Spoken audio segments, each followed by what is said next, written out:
শীতের সকালে এই প্ল্যাটারটার থেকে ভালো খাবার আর হতেই পারে না। তো এই প্ল্যাটারটা বানানোর জন্য তো আমাকে অবশ্যই ভর্তা বানাতে হবে, সালাদ বানাতে হবে। তার জন্য আমি এখানে কয়েকটা কাঁচামরিচ ভেজে নিয়েছি। আর শীতের দিন তো কাঁচামরিচ অ্যাভেলেবল পাওয়া যায়, এটা তো সবাই জানে। আর কাঁচামরিচের ভর্তা কিন্তু আমার কাছে অসম্ভব মজা লাগে। শুকনো মরিচের ভর্তাও ভালো লাগে, কিন্তু শুকনো মরিচের মরিচ চাটনিটা যেটা চিটাগং ডিস্ট্রিক্টে করে, আপনার কক্সবাজারের সাইডে করে, এটা কিন্তু আরও বেশি ভালো লাগে। তো আমি নর্মালি ভর্তা বানানোর জন্য এখানে পেঁয়াজ, রসুন, কাঁচামরিচ ভেজে টেজে যা আছে সব কিছু নিয়ে এখানে একটু ম্যাশ করে নিচ্ছি। যেটাকে বলে চাটনি আর কি, সহজ বাংলা ভাষায় চাটনি করে নিচ্ছি।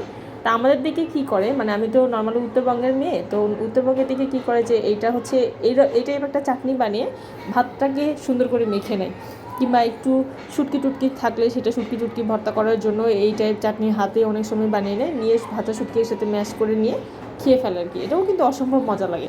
আমরা চিটাগংয়ের দিকে কিন্তু এরকমটা করে না। চিটাগংয়ের দিকে হচ্ছে এইটা আলাদা একটা আপনার রেসিপি, যে মরিচ চাটনি কিংবা মরিচ, নোয়াখালীর দিকে বলে মরিচ খোলা, ওটা আবার আলাদা জিনিস, যেটা হচ্ছে মাছ টাছ দিয়ে রান্না করে, সেটা আলাদা জিনিস।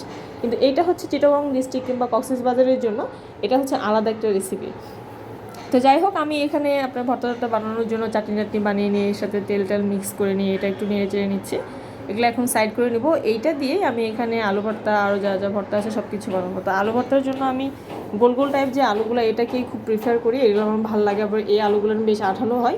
এখানে যদি আপনি আপনার ছোটো আলুগুলো, জাম আলু যেগুলো আমরা বলি আমাদের গ্রামের দিকে, ওই আলুগুলো অ্যাড করে দিতে পারেন, তো সেগুলো আরও বেশি ভালো হয়।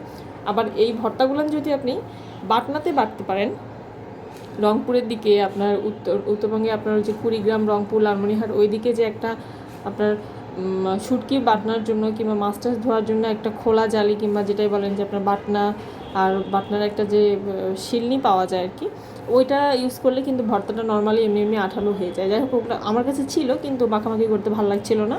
আমি নর্মালি বেলকনি বসে বসে ভিডিওটা শ্যুট করছিলাম আর ভর্তা বানাচ্ছিলাম আর কি, আমার কাছে খুব ভালো লাগছিল। আর সেদিন সকালে একটু রোদ ছিল, নর্মালি তো শীতের দিন রোদের দেখাই পাওয়া যায় না। তো আলু ভর্তায় একটু হাতেই করে নিলাম, করে নিয়ে রেডি করে এখন বেগুনগুলোকে আগে আমি পরিষ্কার করে যেটা সেদ্ধ করেছিলাম, তারপরে ভেতরে চেক করে নিয়েছিলাম যে পোকা টোকা কোনো কিছু আছে কিনা, কারণ বেগুনে তো ওরকম বিশ্বাস নেই, থাকতেই পারে পোকা যে কোনো সময়। আবার অবশ্যই বেগুন সেদ্ধ করে ভেতরটা ভালো করে চেক করে নিতে হয়, তাছাড়া কিন্তু এটা খুব টাফ হয়ে যায়, আবার কেমন জানি একটা লাগে। তো বেগুনটাও ভর্তা শেষ। এখন এই চাটনিতেই আমি যে আপনার টমেটোগুলো কাঁচা টমেটো কেটে রাখছিলাম, সেটা আমি এখন সালাদ করে নিচ্ছি। তো অনেকে কী করে যে টমেটো কাঁচা এমনিতেই খেয়ে নেয়, আমিও কাঁচাই খাই, কিন্তু আমাকে চাটনির সাথে মিক্স করে খেতে হয়, এমনি খেতে পারে না। অনেকে শুধু লবণ দিয়ে টমেটো খেয়ে ফেলে, আমি ওটা আসলে পারি না। তো এই তো এখানে আমার টমেটোর সালাদ, তারপর আলু ভর্তা, বেগুন ভর্তা রেডি। এখানে আমি ভাত অল্প কয়েকটা নিয়ে খেয়ে ফেলবো। জাস্ট অসম্ভব মজার একটা খাবার ছিল, আমার কাছে সেই ভালো লাগতো। কে এভাবে খায় আমাকে জানাবেন, আপনাদের কাছে কেমন লাগলো সেটাও জানাবেন। কেমন লাগলো বলতে আপনাদের কাছে কেমন লাগে এই টাইপ খাবার, অনেকের কাছে ভালো লাগে না, কিন্তু আমার কাছে সত্যি বলতে অনেকটা ভালো লাগে এই ধরনের খাবার আর কি। আমি খুবই এই টাইপ খাবারের পাগল।